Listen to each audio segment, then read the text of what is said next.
বিজেপির পক্ষ থেকে এসেছি।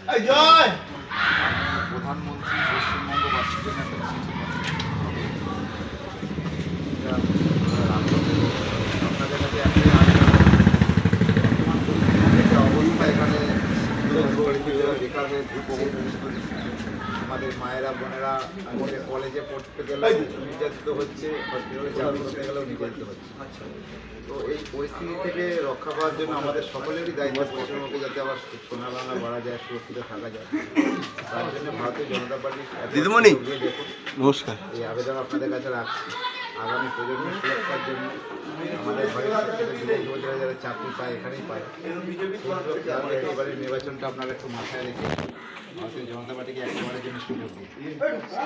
প্রধানমন্ত্রী যেভাবে সারা দেশে উন্নয়ন করছে, আশা করি পশ্চিমবঙ্গে আমাদের চোখের সামনে একটা মেট্রো রেল হয়েছে, যেটাকে দিদি আটকে রেখেছে বেলেঘাটা থেকে আর সল্টলেক যেতে দিচ্ছে না, যার জন্য অনেক যানজট হচ্ছে। এটাও খুব তাড়াতাড়ি হাইকোর্ট সুপ্রিম কোর্টের অর্ডার হয়েছে। এই সমস্ত সুযোগ সুবিধা। আর একটা বিশেষ সুবিধা হচ্ছে আয়ুষ্মান যোজনা। আয়ুষ্মান যোজনা হচ্ছে একটা ইন্স্যুরেন্স 5 লক্ষ টাকা, 5 লক্ষ টাকার ইন্স্যুরেন্স, যেটা প্রধানমন্ত্রী মোদীজি করেছেন।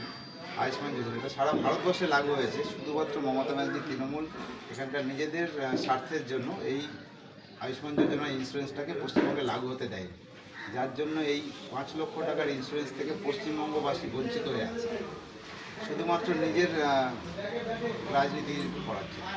এইটা বিজেপি এলে সঙ্গে সঙ্গে এই আয়ুষ্মান যোজনাটা চালু হবে এবং প্রতিটা মানুষ এই 5 লক্ষ টাকার ইন্স্যুরেন্স পাবে, যেটা কি সারা ভারতবর্ষে লাগু। মানে আপনি যদি এইখানে এই কার্ডটা করেন, ওই কার্ডটা নিয়ে গিয়ে আপনি কেরালাতে গিয়েও ওই কার্ডে আপনি চিকিৎসা করাতে পারবেন। এমনই একটা বিষয়, সেই এত সুন্দর একটা প্রকল্প যেটা এখানে তৃণমূল সরকার বন্ধ করবে।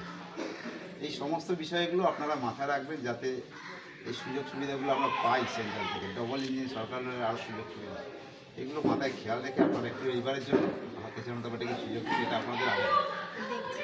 ঠিক আছে, নমস্কার। নমস্কার।